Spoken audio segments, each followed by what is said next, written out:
Hello, I'm TaeKwonDo, founder of Elastic Steel, method of athletic conditioning. Today I'm going to talk to you about sidekick applications in hand-to-hand combat in the street or in the ring. Okay? Very often people say that sidekick is not a good technique to go with the punching techniques. In other words, and this comes a lot from Muay Thai fighters and from MMA fighters, where the idea is you throw punches, you shuffle, you throw roundhouse kicks with a front leg, or you throw punches and you throw rear leg kicks. However, maybe sometimes you would throw a front kick, a push front kick with the punches, but the side kick doesn't go there. Well, if you do side kick correctly and you know how to transfer your weight for that side kick between the punches and inside of those punches, it's a very effective technique. I'm going to talk about that right now. Very few people combine side kick effectively with the punches, but when it's combined effectively, it's a great technique and can do a lot of damage and can be used very well. Okay, first of all, why use a side kick in combination with a punch? We're going to talk about how to use it, how to do it correctly in a second, but why would you want to use it? Well, very often, sometimes people punch to the body, but very often you would see a 1-2 combination to the head, or you would see multiple punches to the head, okay? So having that happen, what does a person naturally do where there's a lot of punches come at the head? If they can move, they move. If not, the hands come up, the head drop, okay? And what happens there? As the head drops and the hand comes up, you would see that the body now, this is my head level right here. This is my body, about a foot distance. That foot distance is enough to be able to land a side kick, which obviously is a longer kick than any punch can be. Okay? Because notice, just as far as my jab reaches, my side kick will reach further. Okay? So head drop, hands come up. The body usually becomes further than the head, okay, for that distance of the side kick. That's number one. Number two, exactly the same point. The hands come up. Okay? The idea is to protect the head, the hands come up. No one expects a kick in that range. And because nobody expects a kick in that range, that's precisely the point. A good side kick in that range, when the hands are up, will have an unprotected area here severely damaged. Okay? So, having said that, let's talk about actually how to throw a side kick between the punches. Because a lot of people actually don't know the mechanics of doing it, and for that reason they believe that it cannot be done. However, there are some fighters who do it very well because they have those mechanics established. Before we do anything, you have to have a good supporting leg turnout. If you don't have it, you're not going to be able to do what I'm going to show you right now. You have to look at the previous video and see how the supporting leg turnout work. Okay? So here, I'm going to use... Okay, let's say that's my opponent. I come with the punches. Okay, I'm here. My weight is shifted onto the front leg.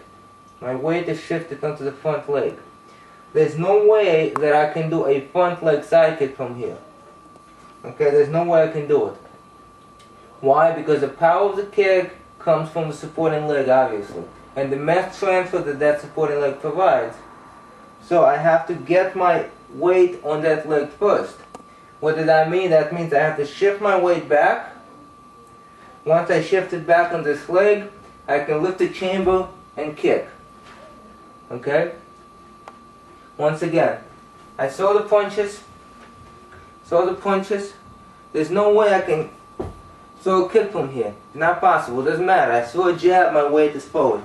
I throw a cross, my weight is forward. Okay? So, to throw a side kick, there is this time gap where I go back, go on this leg, throw the kick. Okay? So, how can we minimize that gap? Well, we want to get the base, okay, our support forward as much as possible. Okay? So, instead of just going forward, turning around, we bring that base forward and we turn around at the same time. Okay? So heel turns to the target as much as possible. Okay, even without moving that leg forward. Just turning it brings the base a lot closer. Okay? Now the center of gravity is here, the base is here, that's a big difference. Okay? Now center of gravity is here, now it's a lot smaller difference. A lot less distance to go back and then explode forward. Okay? So here, the punch comes in, this comes up, the body's almost over this leg, can be completely over this leg, it's almost over this leg, very small movement back, and then boom, the side kick comes out. Okay? So once again, it doesn't matter if it's a jab, if it's a back fist, cross, if it's an uppercut, front hook, rear hook, the weight shift, boom, side kick, you step back and you're ready to go. Okay, so looking here, this is my distance for the punches. Okay, now without the person even stepping back, even if the head is not forward and the body is not back, and usually it is when the person begins to defend, even if that doesn't happen, you can still throw that kick. Okay, with full power, you can still throw that kick. Okay, if a person moves back, you can drag that foot a little bit closer. Okay, so I'm here, let's assume the person moves back, drag that foot a little bit closer.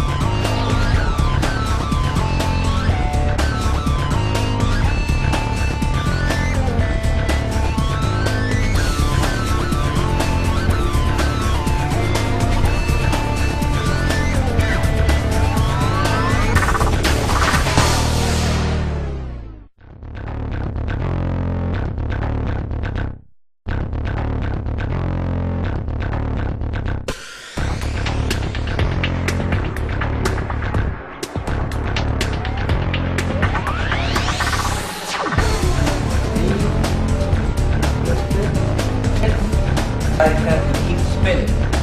With the leg, outside will go this way.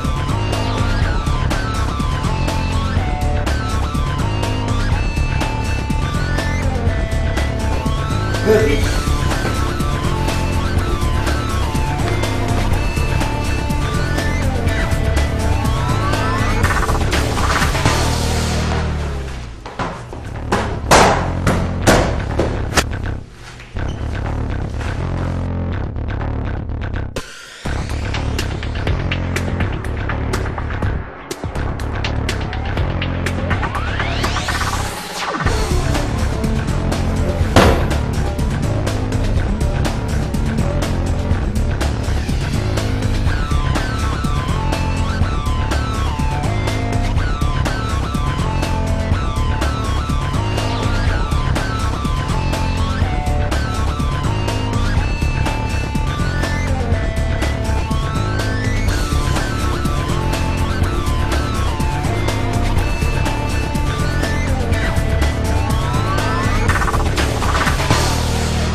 side.